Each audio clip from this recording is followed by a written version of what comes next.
말씀은 역대하 13장 1절로 14장 1절까지의 말씀입니다.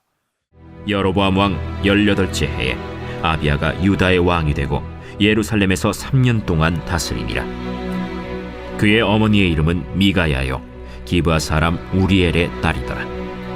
아비야가 여로보암과 더불어 싸울새 아비야는 싸움에 용감한 군사 40만 명을 택하여 싸움을 준비하였고 여로보암은 큰 용사 80만 명을 택하여 그와 대진한지라. 아비야가 에브라임 산중 스마라임 산 위에 서서 이르되 여로보암과 이스라엘 무리들아 다 들으라. 이스라엘 하나님 여호와께서 소금 언약으로 이스라엘 나라를 영원히 다윗과 그의 자손에게 주신 것을 너희가 알 것 아니냐. 다윗의 아들 솔로몬의 신한 느밧의 아들 여로보암이 일어나 자기의 주를 배반하고 남봉군과 잡배가 모여 따름으로 스스로 강하게 되어 솔로몬의 아들 르호보암을 대적하였으나 그때에 르호보암이 어리고 마음이 연약하여 그들의 입을 능히 막지 못하였었느니라. 이제 너희가 또 다윗 자손의 손으로 다스리는 여호와의 나라를 대적하려 하는도다. 너희는 큰 무리요 또 여로보암이 너희를 위하여 신으로 만든 금송아지들이 너희와 함께 있도다.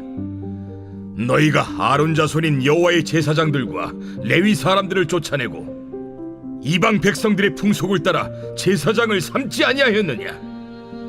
누구를 막론하고 어린 수송아지 한 마리와 순양 7마리를 끌고 와서 장립을 받고자 하는 자마다 허무한 신들의 제사장이 될 수 있도다.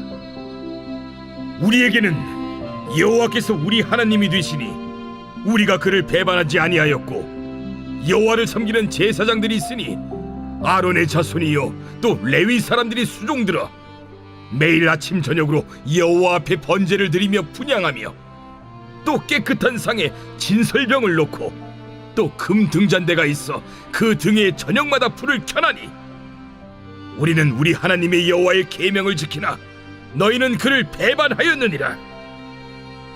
하나님이 우리와 함께하사 우리의 머리가 되시고 그의 제사장들도 우리와 함께하여 전쟁의 나팔을 불어 너희를 공격하느니라. 이스라엘 자손들아, 너희 조상들의 하나님 여호와와 싸우지 말라. 너희가 형통하지 못하리라. 여로보암이 유다의 뒤를 둘러 복병하였으므로 그 앞에는 이스라엘 사람들이 있고 그 뒤에는 복병이 있는지라. 유다 사람이 뒤를 돌아보고 자기 앞뒤의 적병으로 말미암아 여호와께 부르짖고 제사장들은 나팔을 부으니라. 유다 사람이 소리 지르매 유다 사람이 소리 지를 때에 하나님이 여로보암과 온 이스라엘을 아비야와 유다 앞에서 치시니 이스라엘 자손이 유다 앞에서 도망하는지라. 하나님이 그들의 손에 넘기셨으므로 아비야와 그의 백성이 크게 무찌르니 이스라엘이 택한 병사들이 죽임을 당하고 엎드러진 자들이 50만 명이었더라. 그때 이스라엘 자손이 항복하고 유다 자손이 이겼으니 이는 그들이 그들의 조상들의 하나님 여호와를 의지하였음이라. 아비야가 여로보암을 쫓아가서 그의 성읍들을 빼앗았으니 곧 베델과 그 동네들과 여사나와 그 동네들과 에브론과 그 동네들이라.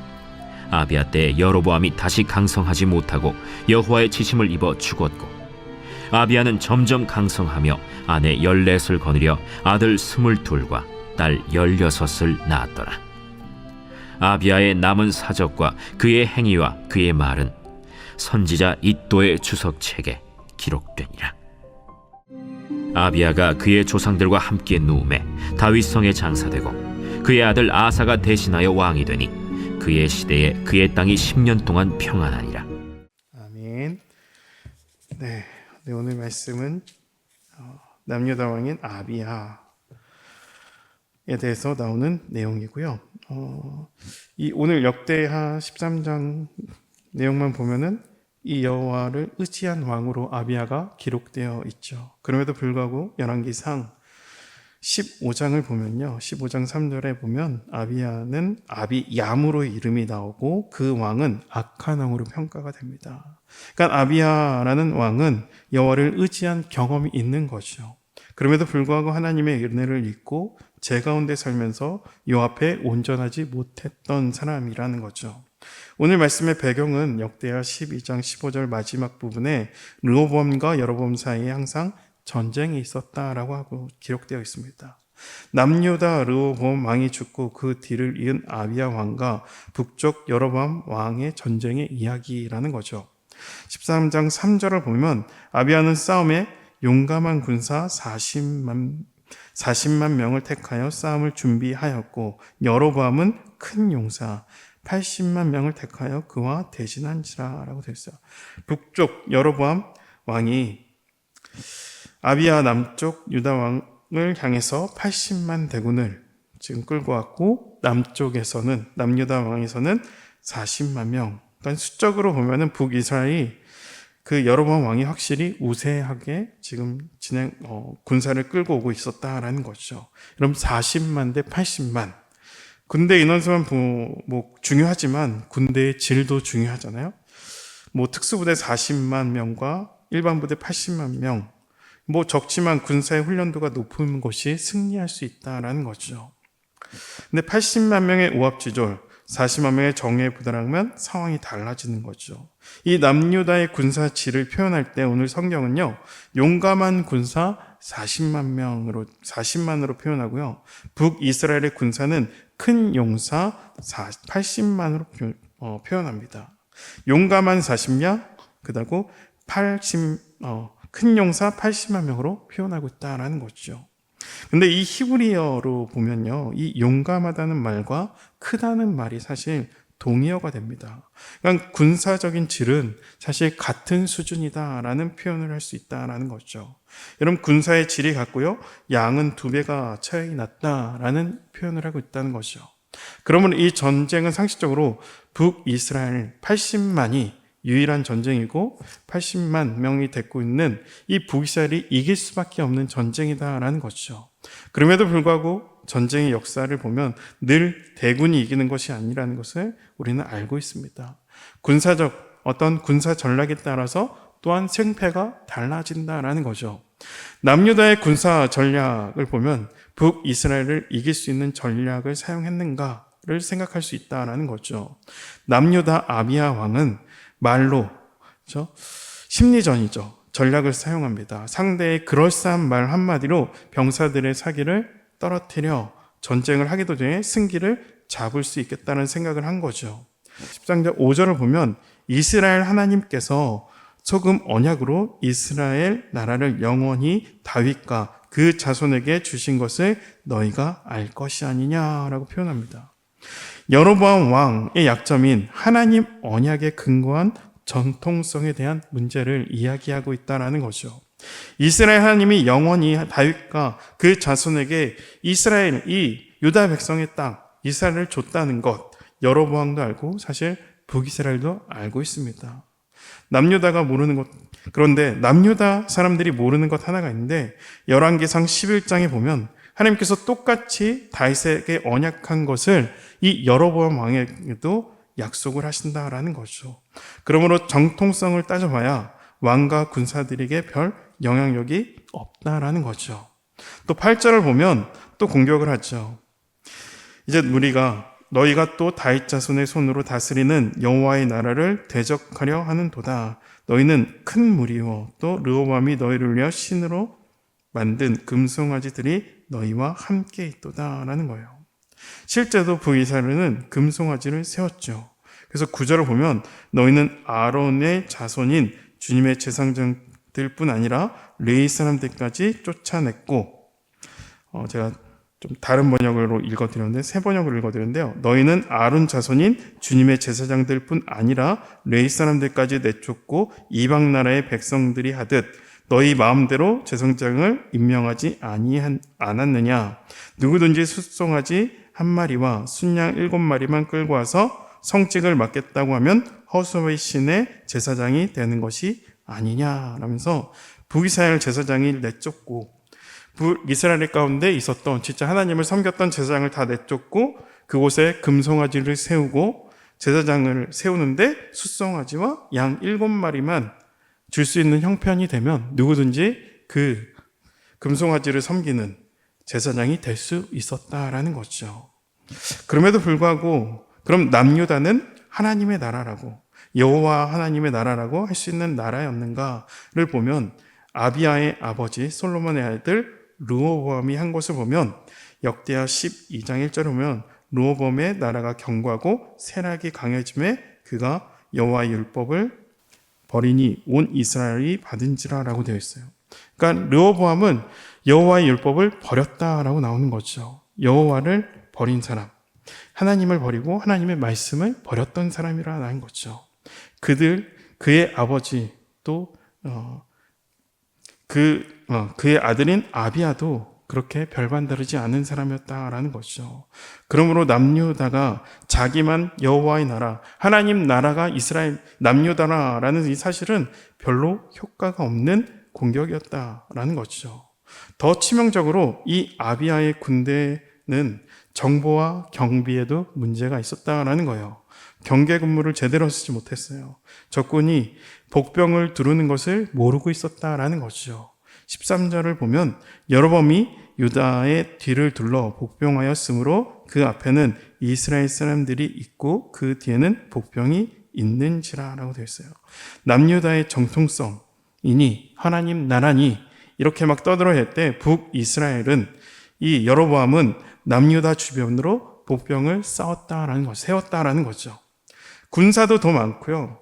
전쟁의 어떤 전략적인 것들, 복병을 두르고 그렇게 전쟁의 전략을 세운 것도 사실 북이스라엘이 이 전쟁에 대해서 준비를 많이 했다는 것을 알 수 있다는 거죠. 근데 남유다는 정보도 없고 경계도 허술했고 북이스라엘이 쳐들어올 때 복병이 있었구나라는 것을 알게 된다라는 거죠. 그러므로 역대하 오늘 14절을 보면요. 13절 14절을 보면 유다 사람들이 뒤를 돌아보고 자기 앞뒤 적병으로 말미암아 여호와께 부르짖고 제사장들은 나팔을 부니라라는 것이죠. 전쟁 준비가 허술하니까 적이 앞에 나타났을 때 여호와께 부르짖는 것이 전부였다라는 것이죠. 전쟁의 양성만 보면 사실 이 허풍 떠는 아비야의 40만의 남유다 사람들은 사실 백전백패해야 마땅합니다. 그럼에도 불구하고 이 전쟁의 결과를 오늘 말씀 가운데 나오고 있죠. 15절부터 17절인데요. 유다 사람이 소리를 지를 때에 하나님이 여로보암과 온 이스라엘을